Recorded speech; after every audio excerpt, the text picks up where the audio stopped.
मन में है विश्वास. लेखक विश्वास नांगरे पाटील. भाग 1.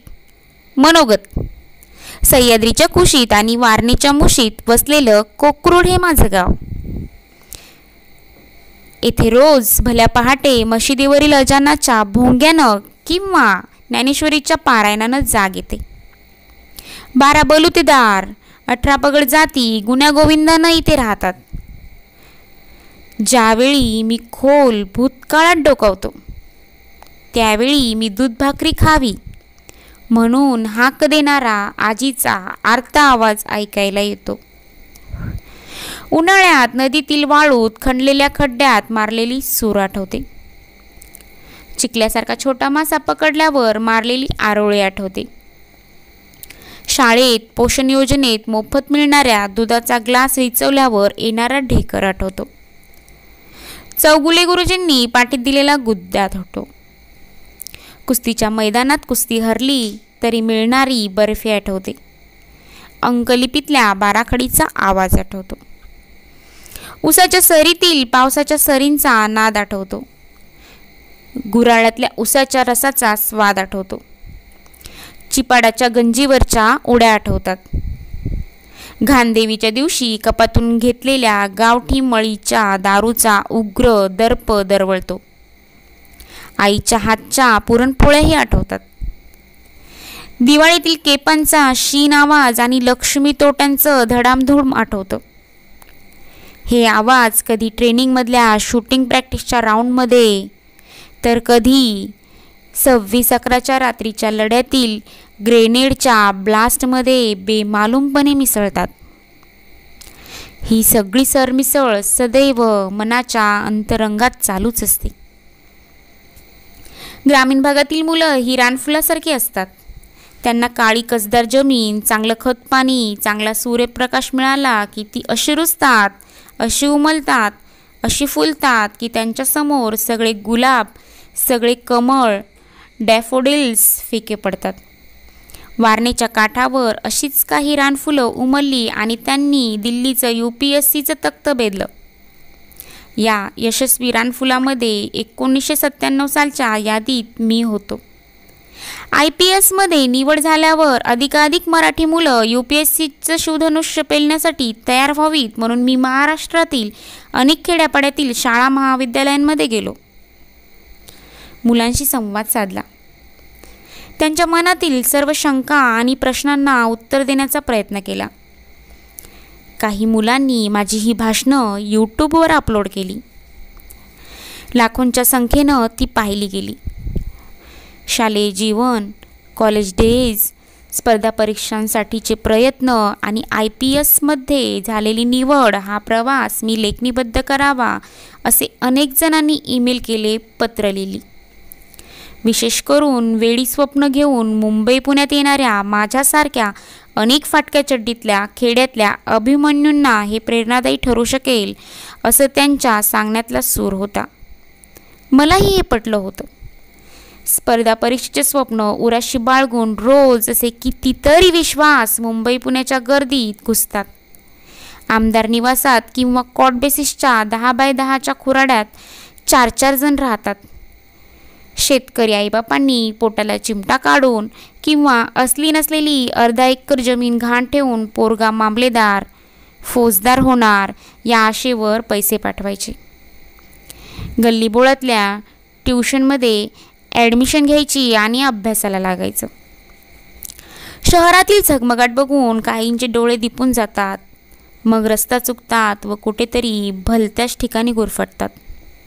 यातून बाहेर काढणारं, दिशा दाखवणारं, योग्य मार्गदर्शन करणारं कुणीच नसतं. मग बाकी शून्य. तरुणपण येतं. घोडचुका, प्रौढत्व, संघर्ष व म्हातारपण पश्चाताप करण्यात निघून जातं. काही जण झपाटून अभ्यासाला लागतात. दिशाही मिळते. पण कधी परीक्षा प्रक्रियेमध्ये काही जण पहिल्या टप्प्यात, काही दुसऱ्यात तर काही तिसऱ्यात बाद होतात. या सापशिडीच्या खेळात 4-5 वर्ष अथक परिश्रम करूनही काहीच हाती लागत नाही. काही कसलेले पैलवान मैदानात न उतरताच एजबार झाल्यानं बाद होतात. मग सिस्टीमविषयी संताप व जगाबाबत नकारार्थी दृष्टिकोन घेऊन जगतात. माझाही प्रवास असाच वळणावळणांचा. एखादा सिग्नल किंवा वळण चुकलं असतं तर मीही नैराश्य आणि नकारार्थी जीवन गर्तेत अडकलो असतो. पण स्वप्नांना उमेद दिली, प्रयत्नांची जोड दिली, स्वतःला वास्तवतेचे चटके दिले आणि कष्टाचे पंख लावले.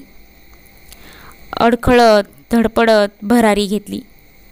ज्यावेळी पंखात बळ आलं व अभ्यासाची शिखरं पादाक्रांत करायला लागलो त्यावेळी कधीही जमिनीवरची नजर ढळू दिली नाही.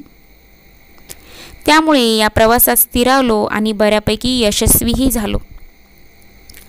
कोकरूड या छोट्याशा खेड्यातून शिराळा या तालुक्याच्या ठिकाणी, शिराळ्यातून कोल्हापूर या जिल्ह्याच्या ठिकाणी आणि कोल्हापूरहून मुंबई या देशाच्या आर्थिक राजधानीमध्ये असा प्रवास करताना ध्येयाचा शोध घेताना अनेक ब्रेक लागायचे, ठेचा लागायच्या, जखमा व्हायच्या.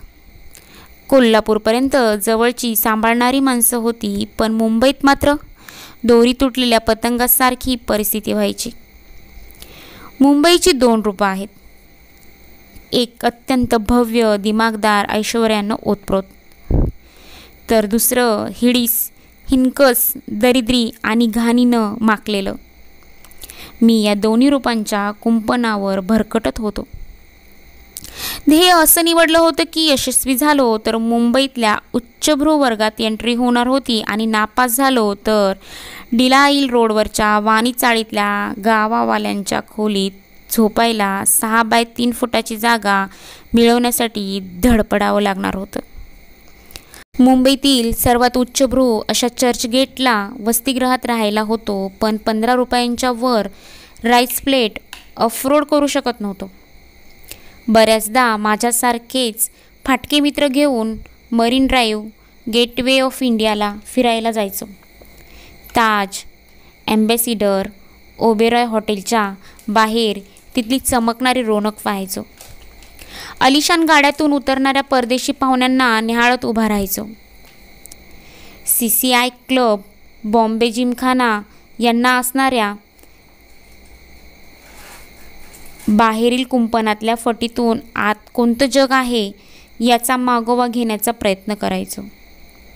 जवळच असणाऱ्या यशोधन, सुनीती, सुरुची अशा IAS, IPS अधिकाऱ्यांच्या अपार्टमेंटसमोर लाल दिव्याच्या गाड्या झगमगत उभ्या राहायच्या व त्यातून सूटबुटातले साहेब उतरायचे.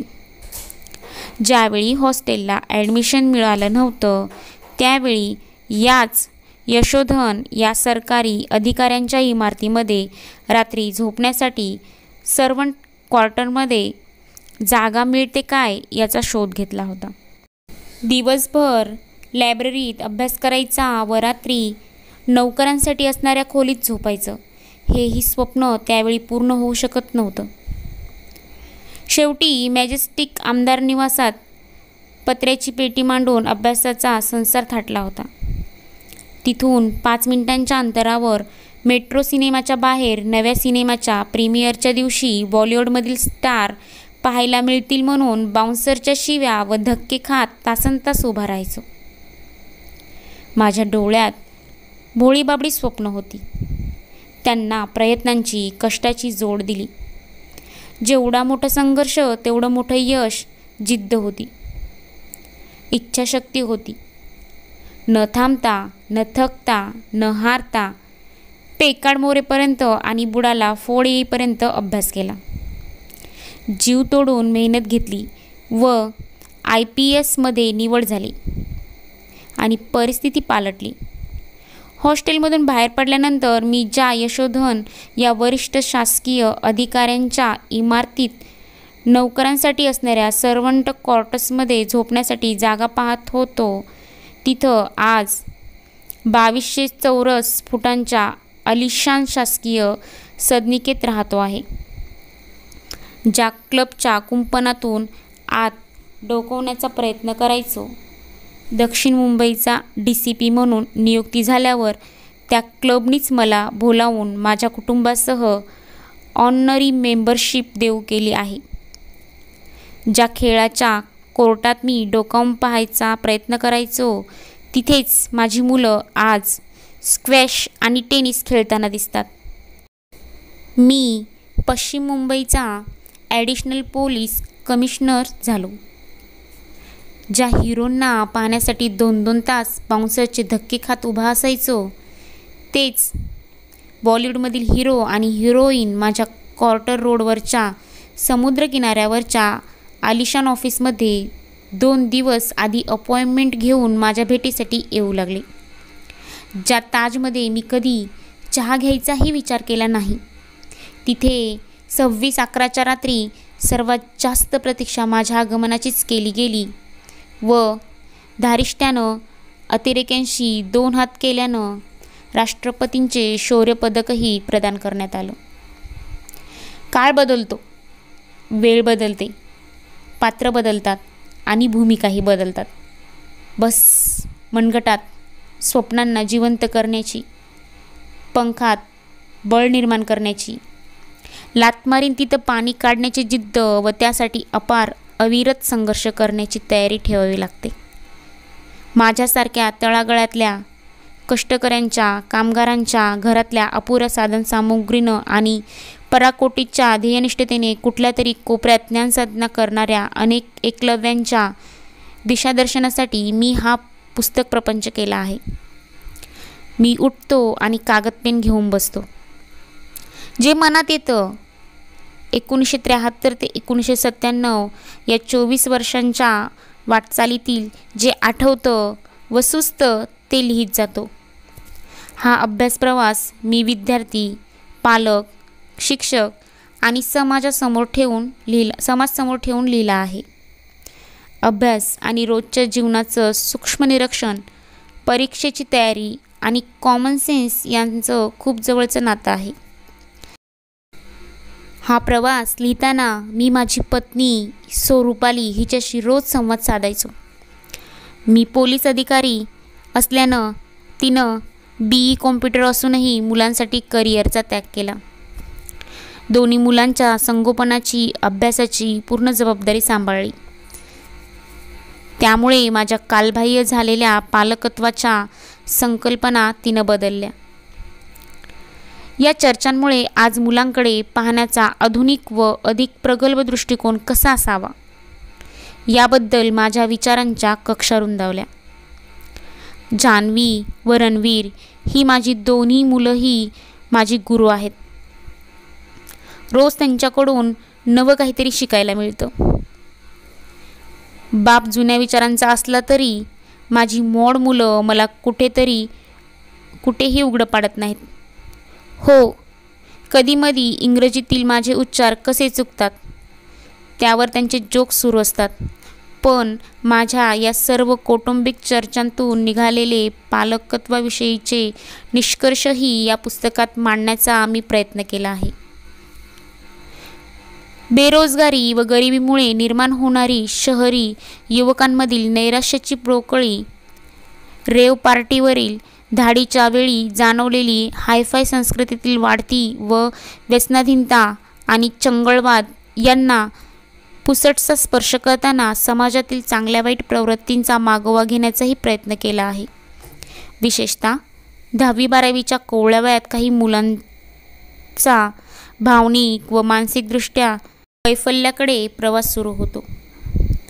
त्यांना उद्देशून माझ्या आयुष्यातला टीनएजमधला कालखंड प्रेरणादायी स्वरूपात मांडण्याचा प्रयत्न केला आहे. एकूण पुस्तकाचा पिंड हा अंधारातून उजेडाकडे, नकारातून होकाराकडे व निराशेतून आशेकडे प्रवास करणारा आहे. बालक, पालक, शिक्षक यांना आणि विद्यार्थी दशेत व्यक्तिमत्वाची जडणघडण करणाऱ्या व भावनिक जाणीवा प्रगल्भ करणाऱ्या समाजाच्या प्रत्येक अंगाला उद्देशून हे आव्हानपर लेखन आहे. काही ठिकाणी मी पात्रांची नावं बदलली आहेत. संवाद प्रेरणादायी होण्यासाठी काही वेळा कल्पनेचा आधार घेतला आहे. काही प्रसिद्ध कवनांना लिखाणाच्या ओघात संदर्भानुरूप उद्धृत केलं आहे. माझ्या व्यावसायिक जीवनाशी संबंध असणाऱ्या काही विषयांवर मी भाष्य केलं आहे, पण त्याबद्दलचं माझं मत व वर्तन हे पूर्णतः व्यक्तिगत स्वरूपाचं आहे. मला घडवणाऱ्या प्रत्येक व्यक्तीचे तसेच या पुस्तकाला मूर्तरूप देण्यास सहाय्य करणाऱ्या प्रत्येक सुहृदाचे मी मनपूर्वक आभार मानतो. माझे शब्द अलंकारिक किंवा जड नाहीत. माझ्या लेखनशैलीत साहित्यदृष्टी नाही. मनाच्या पडद्यावर जे दिसतं ते रेखाटत जातो. खेड्यातल्या प्रत्येक सामान्य मुलाचं जे भावविश्व आणि जगणं असतं तेच माझंही होतं.